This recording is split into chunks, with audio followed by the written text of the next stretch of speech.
राधिका और निखिल की मुलाकात पहली बार शहर की पुरानी लाइब्रेरी में हुई थी, जहाँ राधिका किताबों के बीच खोई रहती थी और निखिल अक्सर उसे दूर से देखकर मुस्कुरा देता था।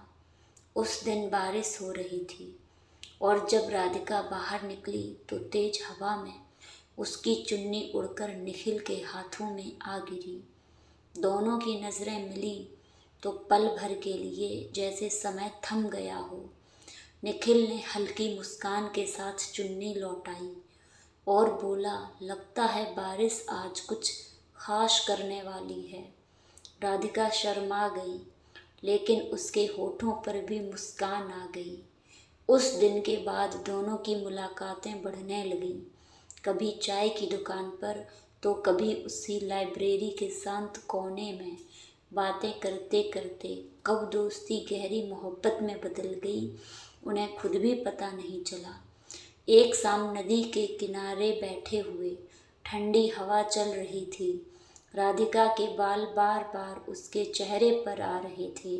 निखिल ने धीरे से उसके बाल पीछे किए तो राधिका की धड़कन तेज हो गई। उसकी नज़रें झुक गईं और माहौल में हल्की सी खामोशी घुल गई। निखिल ने धीमी आवाज़ में कहा, राधिका तुम मेरे दिन की सबसे खूबसूरत वजह बन गई हो। राधिका ने उसकी तरफ देखा, उसकी आंखों में सच्चाई थी। उसने मुस्कुराकर अपना हाथ निखिल के हाथ में रख दिया और बोली, मुझे भी अब तुम्हारे बिना कुछ अच्छा नहीं लगता।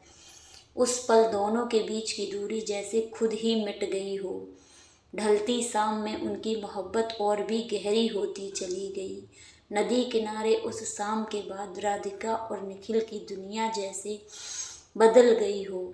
उनकी अब हर सुबह एक दूसरे के ख्याल से शुरू होती और हर रात आखिरी मैसेज पर ख़त्म होती।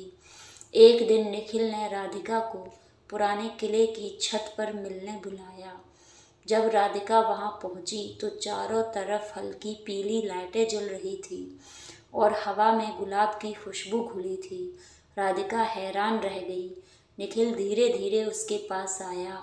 उसकी धड़कनें साफ सुनाई दे रही थीं। उसने मुस्कुरा कर कहा, आज तुम्हें कुछ महसूस करवाना चाहता हूँ जो शब्दों में नहीं कर पाया। राधिका की पलकें ने झुककर जैसे इजाज़त दे दी हो। निखिल ने बहुत धीरे से उसका हाथ थामा। उसकी उंगलियां कांप रही थी, पर पकड़ सच्ची थी। राधिका की सांसें तेज हो गई। उसने हल्की सी मुस्कान के साथ सिर निखिल के कंधे पर रख दिया। दोनों कुछ देर यूं ही खामोश खड़े रहे, जैसे वक्त को रुक। फिर निखिल ने फुसफुसा कर कहा, राधिका मुझे लगता है तुमसे मिलना मेरी किस्मत का सबसे खूबसूरत फैसला था। राधिका ने धीरे से उसकी तरफ देखा। उसकी आंखों में नमी और मुस्कान साथ साथ थी। उसने कहा, मुझे लगता है तुम्हें पाना मेरी ज़िंदगी की सबसे प्यारी खुशी है। हवा थोड़ी और ठंडी हो गई थी और आसमान में तारे चमकने लगे थे। निखिल ने बहुत संभलकर राधिका का हाथ अपने हाथों में ले लिया, जैसे किसी अनमोल चीज़ को थाम रखा हो।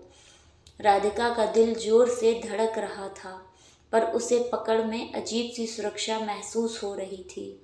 दोनों किले के छत पर बैठ गए। नीचे शहर की रोशनियां टिमटिमा रही थीं और ऊपर उनका खामोश सा साथ गहरा होता जा रहा था।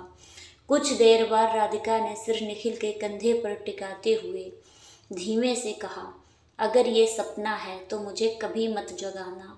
निखिल हल्का सा मुस्कुराया और बोला, ये सपना नहीं, हमारी कहानी की शुरुआत है।